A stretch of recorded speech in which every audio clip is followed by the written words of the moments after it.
नाज़रीन किरामी अस्सलाम वालेकुम। नाज़रीन सुल्तान महमूद फातेह सीरीज का सीजन 2 अपने इख्तिताम को पहुंच चुका है। ये एक ऐसा सीजन था जिसे शायकीन इतनी जल्दी बुला नहीं पाएंगे। एक ऐसी शानदार फतह जिसने शायकीन के दिल छू लिए। और नाज़रीन अगर हम सुल्तान महमूद फातेह सीरीज का खुलासा करें तो पहले सीजन में सुल्तान महमूद को सुल्तान बनते हुए दिखाया गया, जबकि दूसरे सीजन में हमने कुस्तुनतीनिया की तारीखी फतह देखी। अब यहाँ पर वैसे तो सुल्तान महमूद फातेह की जिंदगी का सबसे बड़ा मकसद कुस्तुनतीनिया की फतह थी, जो उन्होंने पूरा कर लिया। मगर यहाँ पर शायकीन ये सोचते हैं कि शायद सुल्तान महमूद फातेह की जिंदगी में इसके अलावा कोई और बड़ा कारनामा नहीं था। तो ठहरिए व्यूअर्स, यहाँ पर आप बिल्कुल गलत हैं। अभी तो कहानी का असल आगाज होने वाला है। अब जो सीजन 3 में होने वाला है वो सीजन 2 से भी ज्यादा शानदार होगा। तो व्यूअर्स, आज की इस वीडियो में सुल्तान महमूद फातेह सीजन 3 के हवाले से बात करेंगे कि सीजन 3 में कौन से बड़े वाकयात होंगे, किन किरदारों के साथ सुल्तान का मुकाबला होगा और इसके अलावा सीजन 3 कब रिलीज किया जाएगा।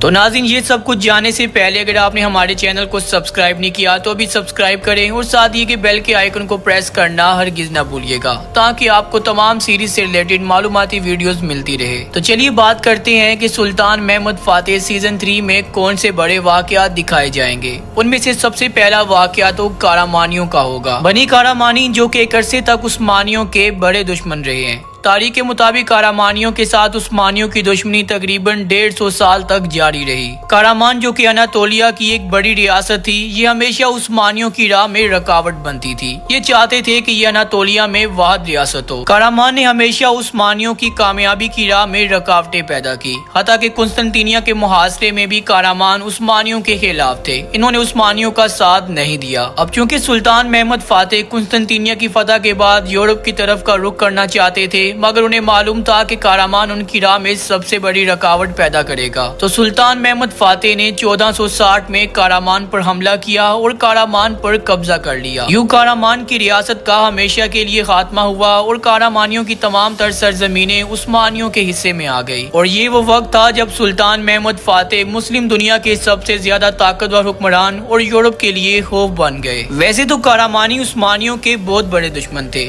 मगर सीजन 3 में कारामान उस्मानियों का सबसे बड़ा दुश्मन नहीं होगा, बल्कि सीजन 3 में उस्मानियों का सबसे बड़ा दुश्मन व्लाद ड्रैकुला होगा, जो पहले सुल्तान महमूद का दोस्त था। अब आने वाले सीजन में व्लाद आहिस्ता आहिस्ता महमूद के खिलाफ होता जाएगा और सबसे पहले व्लाद ड्रैकुला सुल्तान महमूद को टैक्स देना बंद कर देगा। और फिर जब सुल्तान महमूद फातेह इसके खिलाफ मुहिम का आगाज करेंगे और अपने सिपाहियों को भेजेंगे, तो व्लाद उन तमाम तर सिपाहियों को शहीद करने के बाद नेजों पर लटका देगा। तारीख के मुताबिक व्लाद ड्रैकुला ने 20 या 30 हजार उस्मानी सिपाहियों को शहीद करने के बाद उन्हें नेजों पर लटका दिया था और ये मंजर एक वादी में खौफ का समा पैदा करने लगा। यूं व्लाद ड्रैकुला महमूद फातेह के लिए सबसे खतरनाक दुश्मन बन जाएगा। ये एक ऐसा दुश्मन था जिससे पूरा यूरोप डरता था और सुल्तान महमूद फातेह भी इसकी बहादुरी से बाखूबी वाकिफ थे। तो नाज़रीन, सीजन 3 की कहानी सुल्तान महमूद फातेह, व्लाद ड्रैकुला और यूरोप के गिर्द घूमेगी। ये कहानी वाकई में शानदार होने वाली है और यकीन करें कि सुल्तान महमूद फातेह और व्लाद ड्रैकुला की ये कहानी सीरीज को 4 चांद लगा देगी। तो व्यूअर्स, अगर बात करें कि सुल्तान महमूद फातेह सीरीज का तीसरा सीजन कब आएगा, तो ये सीजन दिसंबर के महीने में रिलीज किया जाएगा, यानी कि आपको एक लंबा इंतजार करना पड़ेगा।